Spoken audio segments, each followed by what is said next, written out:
həm də ona görə vacibdir ki, əslində indiki qanunvericilikdə də var, bələdiyyələrin kifayət qədər səlahiyyətləri var.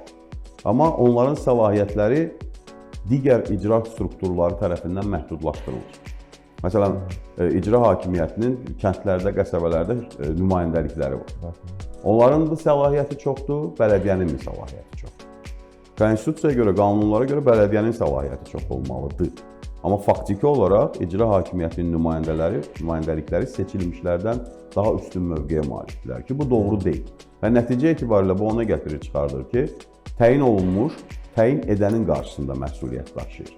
Amma seçdikləri seçicilərin qarşısında məsuliyyət daşımalı olacaq və buna məcbur qalacaq ən azından. Ona görə də inzibati ərazi vahidi bölgüsü dəyişdirilməlidir. Birinci olaraq, icra hakimiyyəti institusional olaraq ləğv edilməlidir. Prezidentin şəxsi nümayəndəlikləri dövlət adına çox yüksək səlahiyyətlər verilməlidir 14 bölgədə, inzibati ərazi vahidində. Onlar dövlət adına kifayət qədər ciddi səlahiyyət və məsuliyyət sahibi olmalıdırlar. Amma yerli problemlərin həlli, yerli özünü idarə etməyə keçməlidir. Bu, mərkəzi hökumətin də yükünü azaldacaq. Yəni, məsələn, biz bugün görürük də regionlardan şikayət olanda mərkəzi hökumətə, ya Nazirlər Kabinetinə, ya Prezident Administrasiyasına adi yolla bağlı, kənd yolu ilə bağlı onlara şikayət yazılır. Və yaxud da kəndin su problemi ilə bağlı şikayət yazırlar. Bu doğru deyil əslində. Bu mərkəzi hökuməti daha çox yüklənir. Yəni, bunun yerli orqanlar bunu həll edə bilərsə, mərkəzi hökumətin başqa həll etməli problemi var da, necə deyərlər. Yəni, hansısa A kəndindən B kəndinə çəkilən yolu niyə Nazirlər Kabineti həll etməlidir? Bələdiyyələrin səlahiyyəti artdıqca məsuliyyəti də artacaq və büdcəsi də artacaq.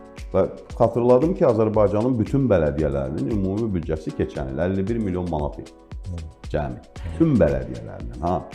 Bir tək Rizə şəhərinin Türkiyənin ən balaca şəhərli, kiçik şəhərlərindən, böyük şəhərlərindən biri də 80 milyon dollar. Təsəvvür edin fərqə. Yəni, bu nədir? Yəni, bələdiyyənin pulu olmalıdır ki, iş görsün. İnsanlar da bələdiyyəyə hətta bələdiyyədə qanunda nəzərdə tutulmuş vergisini vermək istəmirlər. Mən burada insanları qınamıram, çünki geri dönüşünü görmürlər də.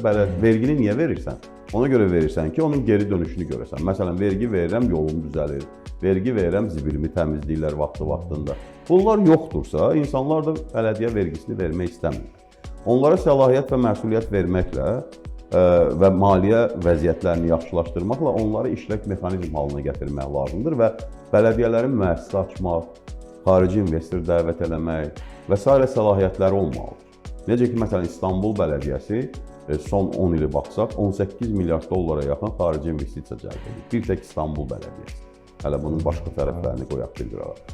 Yəni, sözümün canı odur ki, idarəetmə ilə bağlı, idarəetmənin fəlsəfəsi ilə bağlı problemlərin həlli üçün mütləq konstitusiya islahatları lazımdır və mən düşünürəm ki, hökumətin də bu yöndə fikirləri var.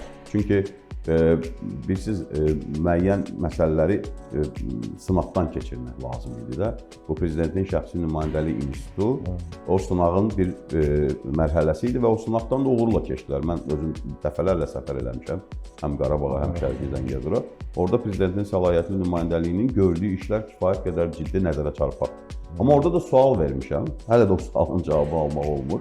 Məsələn, həmin rayonların icra başçıları da var, bugün də var. Və onların səlahiyyəti nədir? Onların məsuliyyəti nədir? Prezidentin şəxsi nümayəndəsi verdiyi qərarı hansısa rayonun icra hakimiyyəti dəyişə bilərmi? Və yaxud da hansısa rayonun icra hakimiyyətinin verdiyi qərarı Prezidentin şəxsi nümayəndəsi dəyişə bilərmi? Yəni, bu suallar həddindən artıq çoxdur. Bu suallar niyə yaranır? Bu suallar məhz məsuliyyət və səlahiyyət bölgüsünün dəqiqliyi üçün vacibdir.